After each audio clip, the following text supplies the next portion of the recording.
Vamos à correção do simulado de reciclagem número 12. Pergunta de número 1.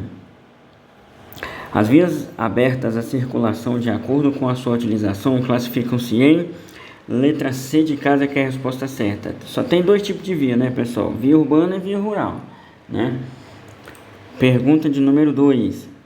Quando o condutor não puder apresentar para a fiscalização qualquer um dos documentos de habilitação, seja em meio físico ou digital, o que ocorrerá? Então, letra C de casa, que é a resposta certa. Terá o porte dispensado caso a gente consulte no sistema, né? Só a gente conseguir consultar no sistema e também não precisa apresentar, entendeu? Pergunta de número 3. O veículo que circula desenvolvendo velocidade de 30 km por hora em uma via de trânsito rápido, sem sinalização indicadora de velocidade, estará fazendo o quê? Letra D de dado, que é a resposta certa. Desobedecendo ao limite de velocidade mínima, não é? Então, pessoal, existe uma velocidade máxima? Existe, mas existe também uma mínima, né? Então, em vias de trânsito mais rápido, não pode transitar menos do que a metade da velocidade da via.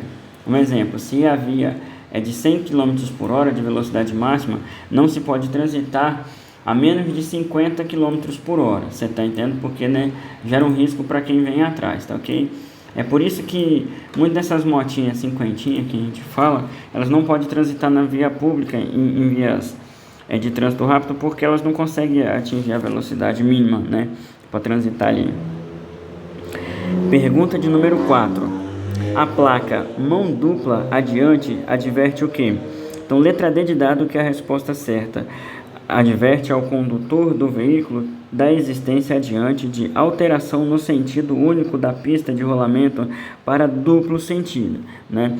Então, essa placa amarelinha aí, que é a placa de advertência, ela não dá multa, tá ok, pessoal? Ela só avisa dos perigos que tem na via, né? E o perigo que ela está avisando, um provável risco, é o quê? Que dali para frente a pista passa a ser de mão em contramão. Pergunta de número 5. A ultrapassagem de outro veículo em movimento deverá ser feita, né? Letra B de bola.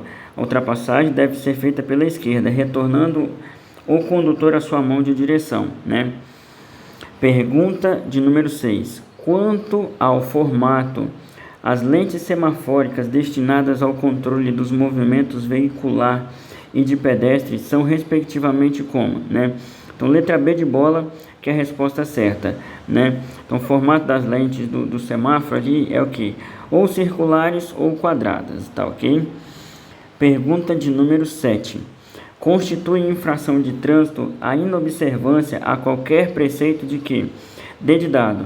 A qualquer preceito ou qualquer ordem do Código de Trânsito Brasileiro, CTB, ou da legislação complementar, não é? Pergunta de número 8. Qual o significado da placa R6A? Então, olha só, pessoal, a placa é essa daí. Então, é proibido estacionar. Parar para deixar alguém sair? Pode parar para deixar alguém sair. Só para alguém embarcar e desembarcar pode, né? Mas estacionar não pode. Se tivesse mais uma faixa vermelha formando um X, aí era proibido parar e estacionar. Ou seja, não pode nem parar e nem estacionar para nada. Pergunta de número 9. Ao circular por uma via arterial, determinado condutor chega a um cruzamento em que o semáforo indica a luz vermelha e o agente de trânsito faz indicação para avançar. Nessa situação, o condutor deve, B de bola, que é a resposta certa, acatar a indicação do agente e avançar. Então, a situação aí é o quê? O sinal estava vermelho, mas tinha um guarda e o guarda estava querendo liberar o trânsito. Ele pediu para o camarada passar mesmo que estivesse no vermelho. Então, você tem que obedecer ao sinal do guarda. Pergunta de número 10. Qual placa deve ser colocada numa via para advertir aos condutores, né, de um veículo da presença de trecho adiante com largura limitada? Ou seja, a pista é meio estreita, então tem uma largura máxima, né? Então, a letra D de dado, que é a resposta certa aí, ó. Essa é a placa de largura máxima, tá ok? Né? Naquele trecho ali da via. Pergunta de número 11. Não é equipamento obrigatório nos veículos automotores, né? O que não é não é equipamento obrigatório, equipamento suplementar de retenção frontal, airbag, para o passageiro do banco traseiro, né? Então, o airbag no banco da frente tem que ter, né? Fica no painel do veículo e no volante, né?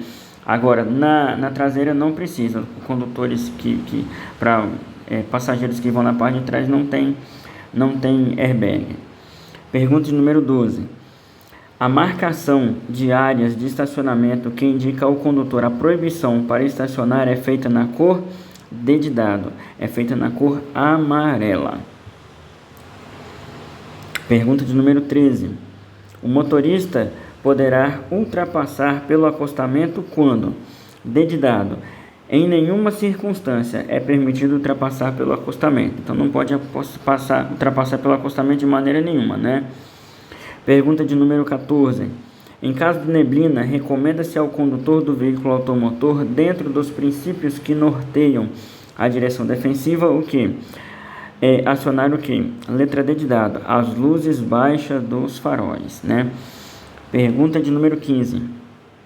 A carga transportada no veículo pode se transformar em uma condição adversa, comprometendo a segurança. Sendo assim, sempre que transportar cargas, o condutor deve fazer o quê? Letra A, que é a resposta certa. Certificar-se de que a carga está imobilizada e bem acondicionada, né? Então, a carga, ela pode te atrapalhar, né?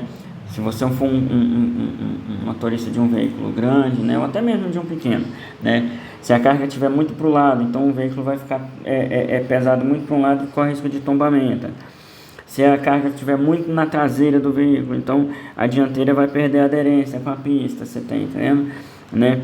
Então, carga mal amarrada, mal colocada no veículo, ela pode gerar acidente. Pergunta de número 16. A circulação de veículos sempre deverá ser feita por que lado? Então, a circulação tem que ser feita por que lado?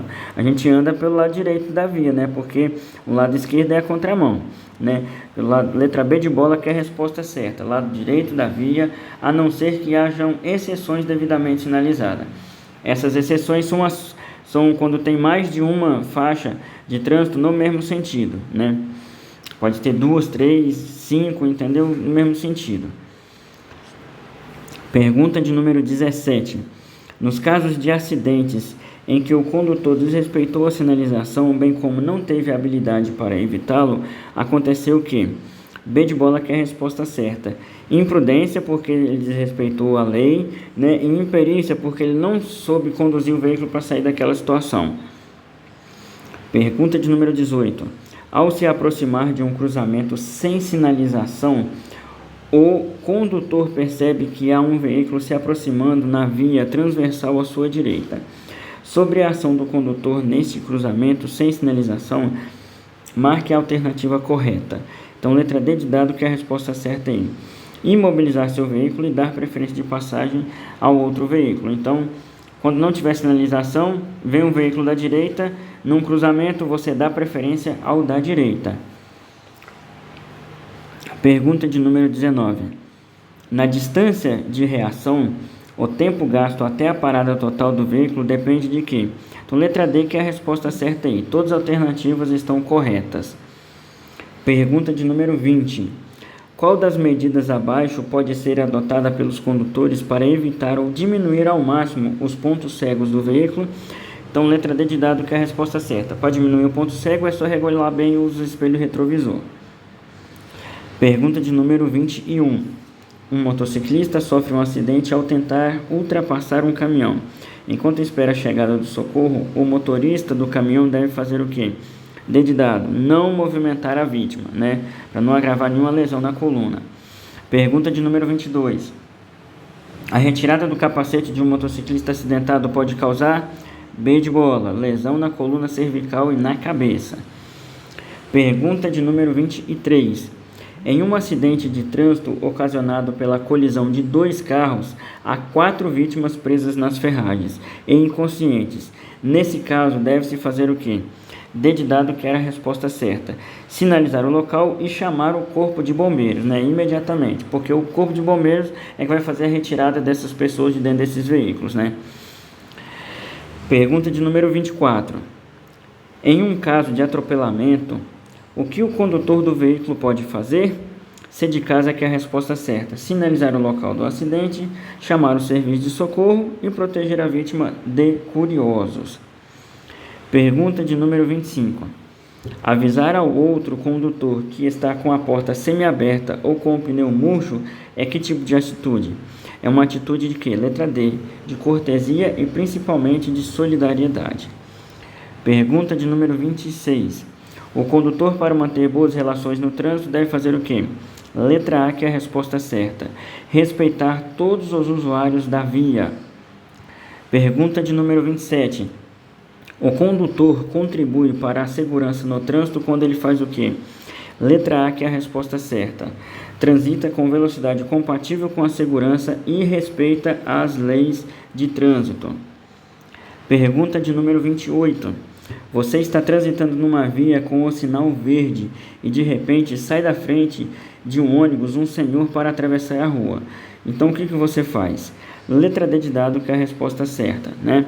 Reduz a velocidade, sinaliza para o veículo que vem atrás e dá preferência ao pedestre. Pergunta de número 29. Além de infração, o condutor que atira água ou detrito sobre o pedestre, ele está fazendo o quê? Letra D de dado, né? Demonstrando falta de respeito e de cidadania. É uma falta de respeito, né? Jogar água, poeira, né? Fumaça em cima dos pedestres, né? Com o veículo da gente. Pergunta de número 30. É incorreto, ou seja, é errado afirmar que se deve o quê? C de casa, que é a resposta aí, né? Dirigir bem devagar nas rodovias caso tenha bebido. Se bebeu, é nada, não vai dirigir nada, tá ok? Não pode beber nada e se bebeu não pode dirigir de forma nenhuma. Obrigado e boa prova.